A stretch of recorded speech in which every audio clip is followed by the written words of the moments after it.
Bonjour, bonjour, bienvenue à toutes et à tous sur Cocotte TV. Aujourd'hui, nouvelle vidéo de présentation qui porte sur un boîtier, le tout nouveau Inwin 101. Un boîtier au format ATX, cette fois, qui reprend dans les grandes lignes le châssis du 301, mais en plus grand, et on vous le dit, en beaucoup plus pratique. On se donne rendez-vous tout de suite maintenant pour découvrir ce nouveau Inwin 101, c'est sur Cocotte TV. Nous voilà devant donc le Inwin 101 que nous avons reçu dans sa version blanche. Sachez qu'il existe également en version noire. Alors on va commencer avec quelques tech specs. Sachez que le boîtier mesure 445 par 220 par 480 mm et qu'il fait 7,8 kg environ. Son châssis est tout simplement en acier et on a un panneau en verre trempé sur le côté. Comme toujours chez la marque, on peut déjà vous le dire, c'est très joli, c'est hyper sobre et c'est hyper bien fini. Rien à dire ou redire de ce côté. On commence comme toujours avec la face avant qui ne présente rien de particulier puisqu'elle est entièrement lisse, pas d'équipement. Par contre, on va voir ici une partie en plexiglas qui est gravée Inwin avec ici le Power On et une petite diode d'activité HDD qui sera orange. Sachez que cela s'éclairera en bleu une fois le PC allumé. Vous pourrez le voir en fin de vidéo. Sachez que sur la version noire, on sera tout simplement sur un éclairage rouge. Dans le bas, on va trouver un pied en plastique avec support en mousse par en dessous. Si on continue sur le premier côté, on a un panneau en verre trempé qui tient avec deux petites tirettes. Vous voyez, on tire les tirettes, on retire le panneau. C'est hyper simple à utiliser, hyper fonctionnel. Et pour remettre en place, c'est tout aussi simple. On appuie sur les tirettes et c'est bon. À l'arrière, comme on vous le disait, on est sur un châssis qui reprend l'essentiel du 301, mais dans une version plus grande puisqu'au format ATX. On va donc retrouver de l'alimentation dans le haut. Ici, un emplacement pour un ventilateur en 120 mm avec une grille au design nid d'abeille, l'emplacement de la plaque IO-Shield de la carte mère, 7 slots d'extension ajourés et de nouveau un pied en plastique. Sur le côté droit, maintenant, on va retrouver ce qui fait la particularité des 301 et 301 et 101 avec cette grille hexagonale sur le côté qu'on trouve également sur le 303. Derrière, on pourra installer deux ventilateurs de 120 mm. On y reviendra quand on passera à l'intérieur du boîtier. On voit que le panneau tient aussi à l'aide de deux vis à main. Sachez qu'il y a de la mousse sur tous les pourtours pour éviter toute vibration. Si on passe sur le dessus maintenant, on n'a pas d'équipement particulier pour l'aération puisque tout se fera sur le côté droit et par le dessous du boîtier. Par contre, on a deux USB 3.0 et les entrées-sorties audio. On parlait justement du dessous du boîtier, on y va tout de suite. On va retrouver donc les pieds avec des patins en caoutchouc.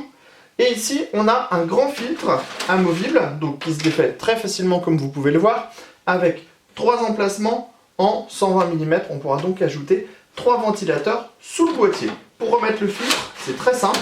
On fait juste comme ceci et c'est fait. Sans plus attendre, on va rentrer à l'intérieur de ce 101 pour découvrir son châssis. Ceux qui ont déjà vu le test du 301 vont clairement retrouver le design du 101 mais au format ATX. On voit que l'espace ici pour la carte mère est beaucoup plus grand. On a aussi beaucoup plus d'espace à cet endroit-là. Au niveau du châssis, on va remarquer ici les deux emplacements 3,5 pouces ou 2,5 pouces avec des paniers qui sont équipés de petits rubbers en caoutchouc. C'est également compatible avec les SSD. Donc c'est très simple à remettre en place, comme ceci, et on rappuie.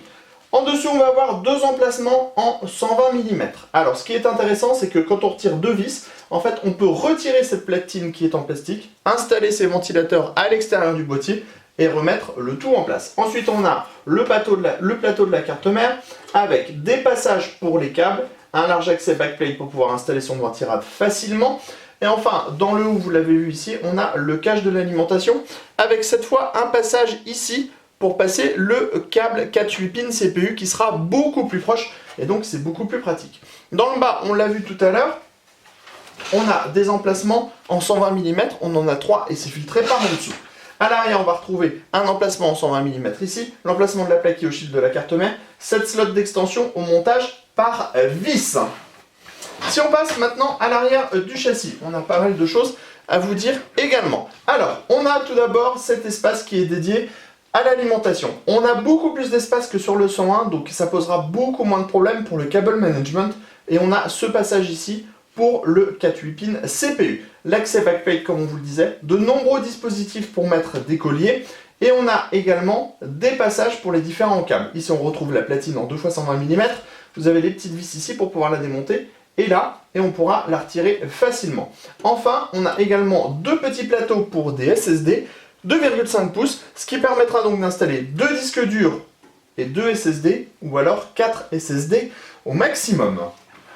Au niveau du tarif, on sera aux alentours des 80 € pour ce modèle. Clairement, eh bien, on le trouve assez intéressant parce que le châssis est beaucoup plus exploitable que dans le 301, c'est beaucoup plus simple d'installer une configuration. Vous le verrez d'ailleurs dans le test complet qui sera prochainement livré sur cocoteland.com. Un boîtier qui nous semble donc très intéressant, avec une excellente finition, un panneau en verre trempé et un tarif qui est vraiment plutôt bien adapté pour ce type de boîtier. Sur ce, on se donne rendez-vous très prochainement sur cocoteland.com.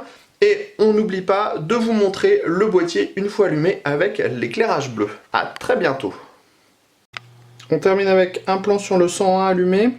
Le système d'éclairage bleu que l'on retrouve sur le côté avec le marquage InWin. Et on a juste en dessous une petite diode d'activité orange. C'était la présentation du InWin 101 sur Cocotte TV. Et on se dit à très bientôt pour des prochaines vidéos.